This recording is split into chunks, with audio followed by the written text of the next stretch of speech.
A mí me corresponde informarme, entender cuál es la parte que a mí me corresponde y cumplir aquella parte. Yo no soy responsable por otros. Y la vida mía no tiene que conformarse a la vida de otros hermanos, lo que ellos están haciendo. Cada hermano, cada hermana es responsable delante de Dios para informarse y entender cuál es la función mía, cuál es la obra mía, y dedicarse a hacer esta obra. Esto es lo que estamos viendo aquí en este primer libro de Daniel. Muy interesante todo el caso. Como este libro de Daniel, los hermanos han tomado la decisión de pasar por alto en esta conferencia el capítulo 2, que es un capítulo de grande importancia en las profecías bíblicas, pero este libro de Daniel es un libro de mucha importancia para nosotros. Aquí tenemos la clave de todas las profecías bíblicas en este libro. Pero esto es otra cosa, pero interesante que Dios permitió que Daniel cumpliera los 70 años en Babilonia y que él se quedara allí todavía ejerciendo su influencia entre otros reyes que se levantaron después. Él no murió en el primer año del rey Ciro, vivió años después de esto.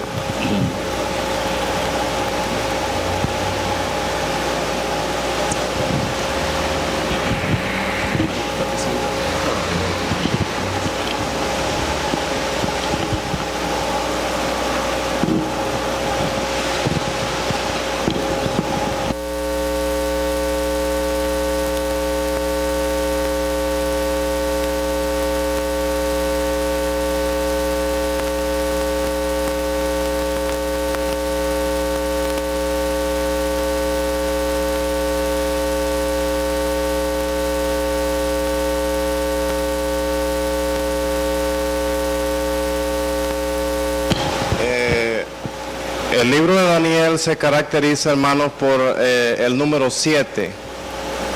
La violación del año sabático trajo como consecuencia los 490 años de violación, como ha dicho nuestro hermano, a ese mandamiento. Luego, 70 años que la tierra dura de reposo allí en Israel, pero luego en las profecías aparece por lo menos la aflicción de Daniel por 3 semanas, 21 días. Cada semana estaba relacionado con el número 7, pero en días y no en años. En el caso de los 70 años de reposo de la tierra, el número 7 es expresado en años. Creo que la palabra es chabúa en hebreo. Día de semana, pero expresado en año. Cuando el Señor Jesucristo por medio de su Espíritu le habla a Daniel, le comunica 70 años en 70 semanas de años, que da aproximadamente 490 años. Y eso aparece en el capítulo 9, versículo 24 al 27, hablando de 7 semanas, primeramente, desde la salida de la orden hasta los tiempos angustiosos en restaurar la plaza, luego 62 semanas de allí en adelante, hasta la muerte del Mesías príncipe, y luego una última semana que va a ser contada en el tiempo de la tribulación. Entonces, esa semana ha sido cortada o ha sido intermediada por el período de la gracia. Entonces, el libro de Daniel se compone por semanas de 7 días y a la misma vez de 7 años. Cuando también le expresa el ángel a Daniel, el príncipe de Grecia y de Persia se me ha opuesto durante 21 días, son semanas de días, perdón, de semanas en sentido espiritual, pero tiene la misma expresión de semanas, pues. Entonces, el libro de Daniel se caracteriza por expresarse en semanas, tanto de 7 días como de 7 años. Pero me llama la expresión, hermano, la palabra Daniel. Esta es una composición de un verbo y un sustantivo. La palabra él es un sustantivo que significa Dios, y la palabra Dani viene de un verbo que quiere decir juzgar. Léase Génesis capítulo 49, dice: Dan juzgará a su pueblo, en la profecía de Jacob.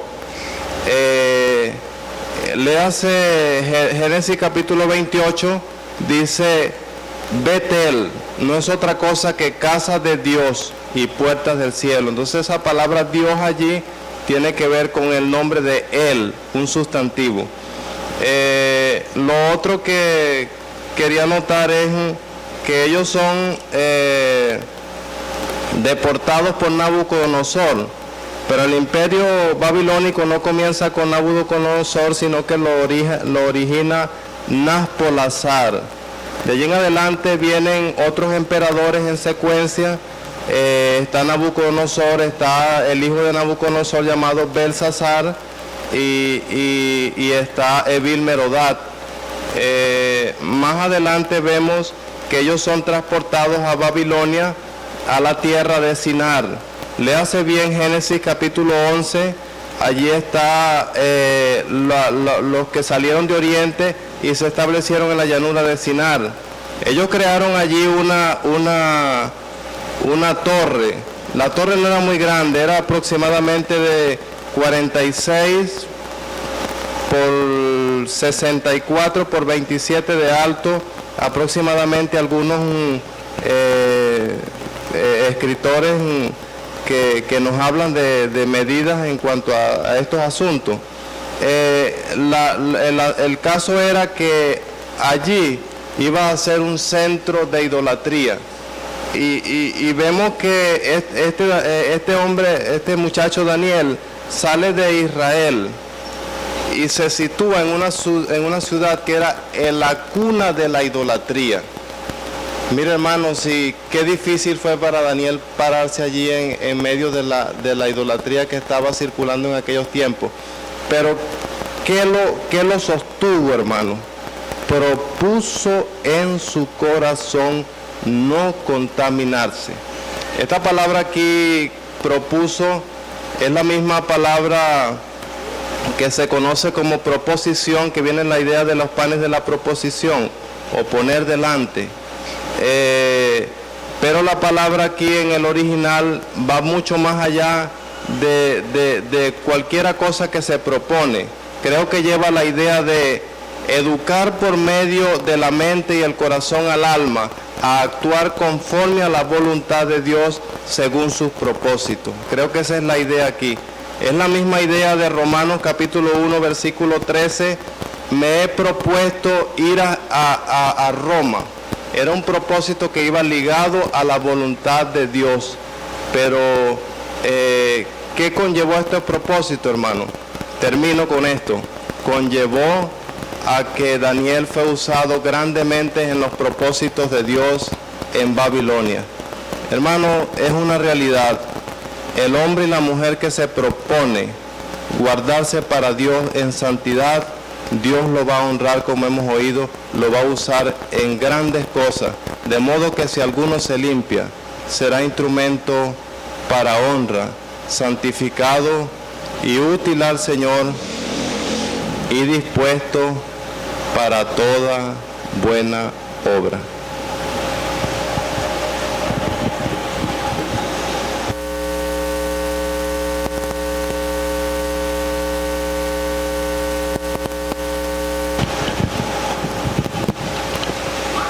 La expresión del versículo 2: y el Señor entregó en sus manos a Joacim, rey de Judá, y parte de los utensilios de la casa de Dios y los trajo a tierra de Sinar.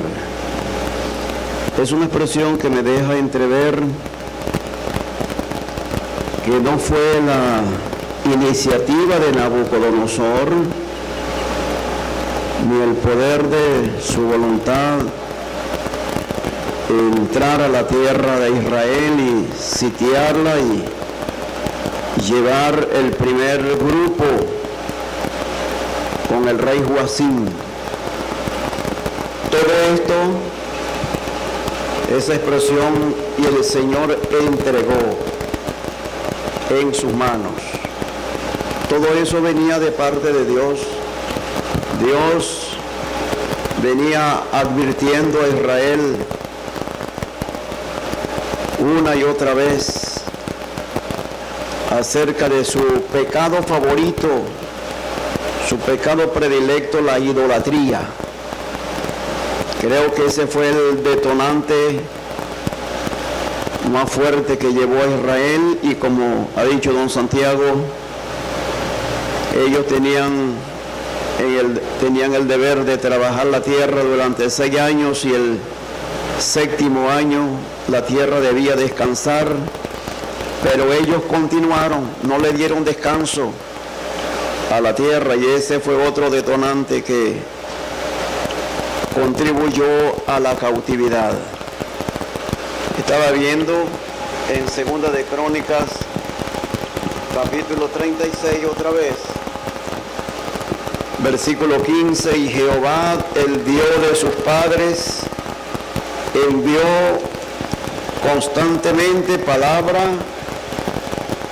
a ellos por medio de sus mensajeros, porque él tenía misericordia de su pueblo y de su habitación, mas ellos hacían escarnio de los mensajeros de Dios y menospreciaban sus palabras, burlándose de sus profetas, hasta que subió la ira de Jehová contra su pueblo y no hubo ya remedio.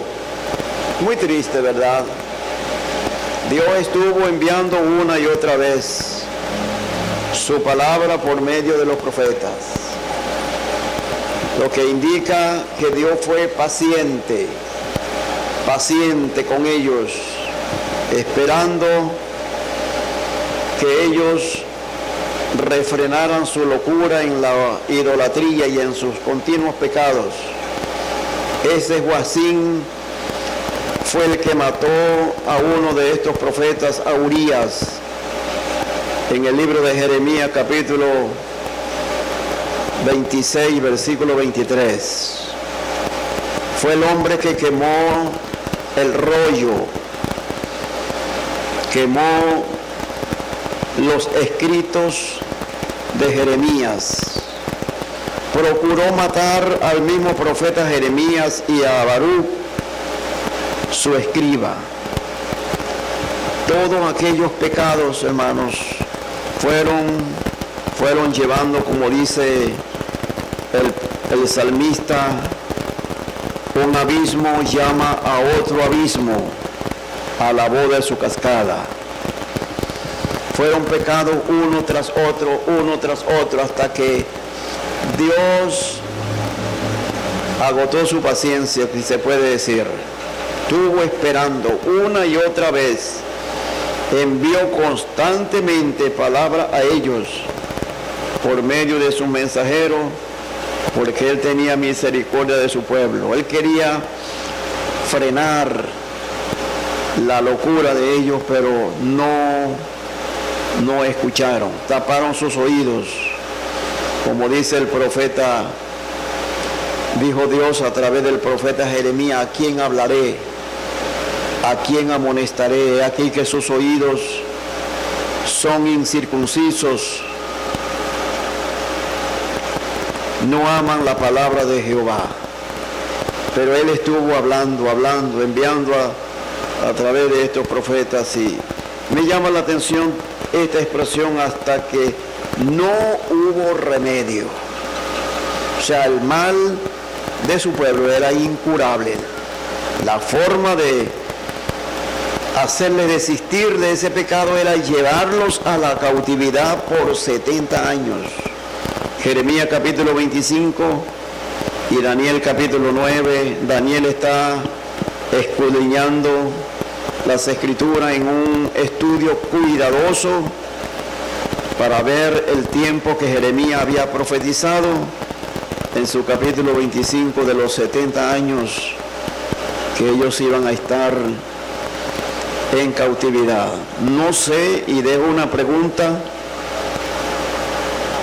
si Israel por fin se curó de la idolatría, creo que en este tiempo tal vez Israel no sea idólatra, pero vendrá un tiempo cuando ellos van a retomar en el tiempo de la gran tribulación. Ese es lo que el Señor dijo en los evangelios: cuando el espíritu inmundo sale del hombre, anda por lugares. El espíritu inmundo allí es la idolatría. El hombre allí es Israel, cuando el espíritu inmundo sale del hombre. Pero aquel espíritu inmundo dice: volveré a mi casa. Eso va a ser en el tiempo de la gran tribulación, cuando Israel caerá de nuevo en la idolatría y será peor para ellos.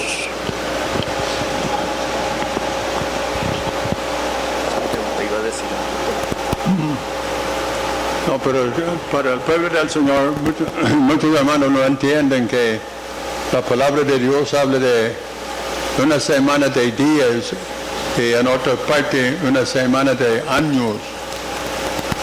Estas dos expresiones, una semana de años, no debe de confundirse con una semana de días. Y en la profecía de Daniel, 70 semanas, que es una profecía importante más adelante en este libro, son semanas de años, 70 semanas, o sea, 490 años. El pueblo del Señor debe tener claro en su mente que estas son expresiones bíblicas. Yo sé que es un poco confuso para nosotros, comenzando que uno piensa que hay profecía que tiene que ver con semanas de años, cuando nosotros usamos la palabra semana solamente con relación a lo que está sucediendo cada 7 días. Pero los dos conceptos son completamente diferentes.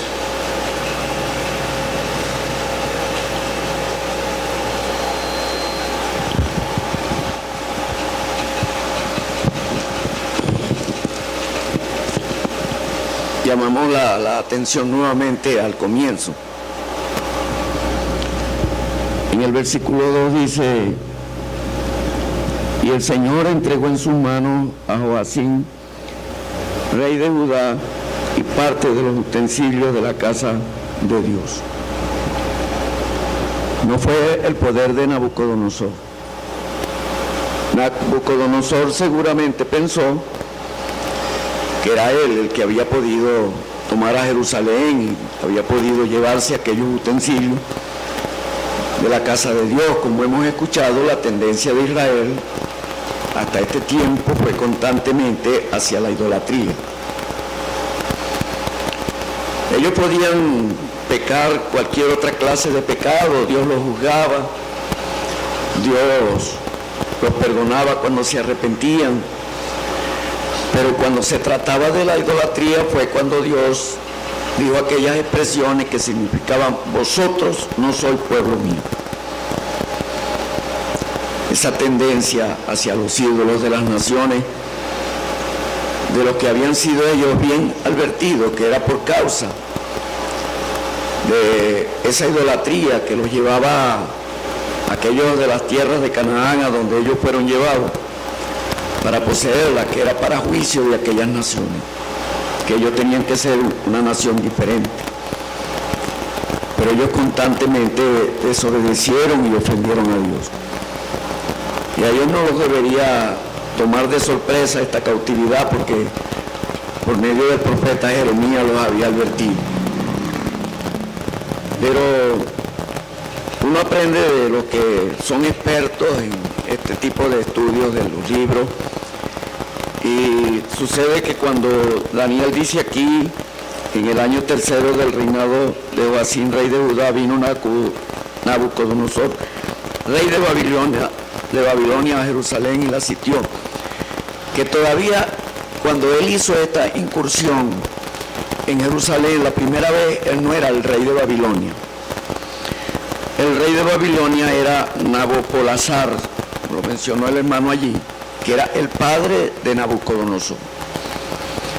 Y él estaba en una batalla que se llamaba la batalla de Carquemi, porque él era muy emprendedor, muy conquistador.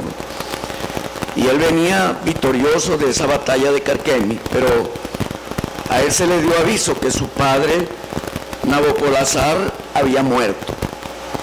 Y por supuesto, él venía, era para ser el sucesor y para recibir aquel reino. De manera que cuando pasó por allí todavía no había sido entronado, pues, sino que venía era a tomar ese reino por causa de la muerte de su padre. Pero la otra cosa es que el versículo dice que el Señor entregó en sus manos a Joacim, rey de Judá, y parte de los utensilios de la casa de Dios, no todos los utensilios. Era justo que si ellos habían llevado cosas idolátricas a la casa de Dios, que Dios en su juicio permitiera que los utensilios de la casa de Dios fueran llevados también entonces a Babilonia, para ser puestos entre los utensilios y las cosas que se utilizaban con los dioses de Babilonia. Pero Dios siempre espera de su pueblo una buena reacción, que haya respuesta a su disciplina para bien. El Dios siempre espera que su pueblo sea mejor cada vez y que de las experiencias que vive haga ajuste en su vida. Y él dejó parte de esos utensilios y parte de Jerusalén todavía en pie, dándoles la oportunidad para que ellos se arrepintieran. Eso lo vemos también en el libro de Jeremías, en el capítulo 27 de Jeremías. Lo vamos a ver un momentico.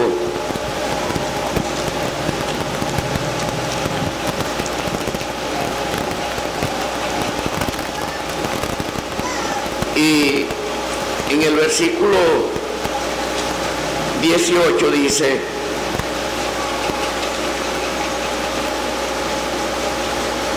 y si ellos son profetas, y si está con ellos la palabra de Jehová, oren ahora a Jehová de los ejércitos para que los utensilios que han quedado en la casa de Jehová y en la casa del rey de Judá y en Jerusalén no vayan a Babilonia.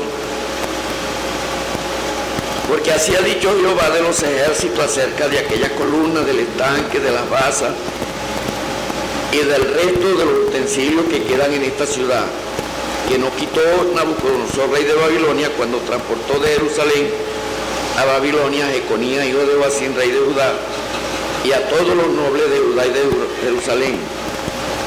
Así pues ha dicho Jehová de los ejércitos, Dios de Israel, acerca de los utensilios que quedaron en la casa de Jehová y en la casa del rey de Judá y en Jerusalén. A Babilonia serán transportados, y allí estarán hasta el día en que yo los visite, dice Jehová, y después los traeré y los restauraré a eternidad. Con todo, Dios les está haciendo promesa de que por ellos insistir en su rebeldía y en su desobediencia a Dios, Él va a permitir entonces que el resto de los utensilios sean llevados. Y de esa manera, entonces Él atiborrarlos de la idolatría de Babilonia. De allí salieron asqueados ellos, y de allí fue que entonces ellos se convirtieron en lo que se llama, a veces se me va la palabra, La adoración a un solo Dios, ¿cuál es la otra, la expresión que se utiliza? La adoración a un solo Dios. La expresión técnica que se utiliza para monoteísmo. Muchas gracias, mi hermano. Disculpen que ya cumplí 9. Y ahí fue que ellos salieron monoteístas hasta el día de hoy. Como ha dicho nuestro hermano, el Señor dijo que ellos van a volver otra vez. La máxima expresión de la idolatría en este mundo es la que se va a cumplir en la semana número 70, porque los hermanos están haciendo mención de la gran importancia que en la profecía tiene este libro de Daniel, porque en este libro de Daniel se encuentra la columna vertebral de la profecía, que es la revelación de las 70 semanas. A la semana número 69, como se le dio a él, iba a morir el Mesías, y entonces el programa profético de Dios en cuanto al trato con Israel se paralizó con la muerte del Señor Jesucristo, y quedó pendiente la semana número 70. Esa es la que va a tener cumplimiento cuando el Señor levante su iglesia, porque nosotros, la iglesia, hermanos, no pasa por la gran tribulación, como enseñan muchos y aún creen algunos entre nuestras propias asambleas, porque se ponen a oír enseñanzas por ahí en enlace y se ponen a oír enseñanzas de otro tipo por allí, de los que niegan que la iglesia va a ser levantada antes de la gran tribulación y se contaminan con falsas enseñanzas. Tenemos suficientes escrituras para probar que el Señor va a levantar su iglesia antes de que se cumpla Mateo capítulo 24, Mateo capítulo 25, y que es con el levantamiento de la iglesia que comienza a correr lo que la escritura en el Antiguo Testamento llama el día de Jehová, y en el Nuevo Testamento se llama el día del Señor. Ese es un día profético, así como las 70 semanas de Daniel están expresadas en semanas, pero que no son semanas de 7 días, sino de años. Así el día del Señor es un día profético que abarca desde el levantamiento de la iglesia, cuando empiecen los juicios de Dios contra este mundo pecador, y eso corre todo lo que tiene que ver con la gran tribulación, con la venida en gloria del Señor, el reino milenario, y eso termina con el gran juicio del trono blanco, del gran trono blanco allá en Apocalipsis capítulo 20 y versículo 11 en adelante. Trato de explicarlo así, con más detallitos, porque los hermanos han hablado de esto, pero sin detallarlo de esa manera, y que lo entendamos mejor hasta los que más nuevos, que tienen menos conocimiento de la Escritura, porque los que ya tienen más conocimiento hablamos así por encima y todos van entendiendo, pero hay que pensar en los nuevos creyentes, que ellos no tienen este lenguaje todavía en su haber, en su conocimiento. Entonces, no confundamos el día del Señor en el Nuevo Testamento con el día de Cristo, con el día de nuestro Señor Jesucristo, con aquel día lo declarará, la expresión aquel día. Esas son referencias a nosotros, tienen que ver con la venida del Señor y están íntimamente relacionados con el tribunal de Cristo. Cuando ustedes encuentran la expresión el día de Cristo, el día de nuestro Señor Jesucristo, aquel día, el día lo declarará, esas son expresiones que están relacionadas con el tribunal de Cristo. Pero cuando encuentren el día del Señor, como en 1 Tesalonicenses capítulo 5, en Apocalipsis el día del Señor, en 2 de Pedro capítulo 3 el día del Señor, ese es el día de Jehová del Antiguo Testamento, y es un día de juicio que abarca todo ese tiempo que acabamos de expresar. Pero entonces, el tiempo en que Israel vuelve a la idolatría fue lo que expresó el Señor, cuando habló de la abominación desoladora de que habló el profeta Daniel. Eso es la imagen del anticristo puesto en el templo que se va a construir en los días de la gran tribulación en Jerusalén, y que van a tener la oportunidad por el pacto del que habla Daniel aquí, en esas 7 semanas, en esos 7 días de la semana 70.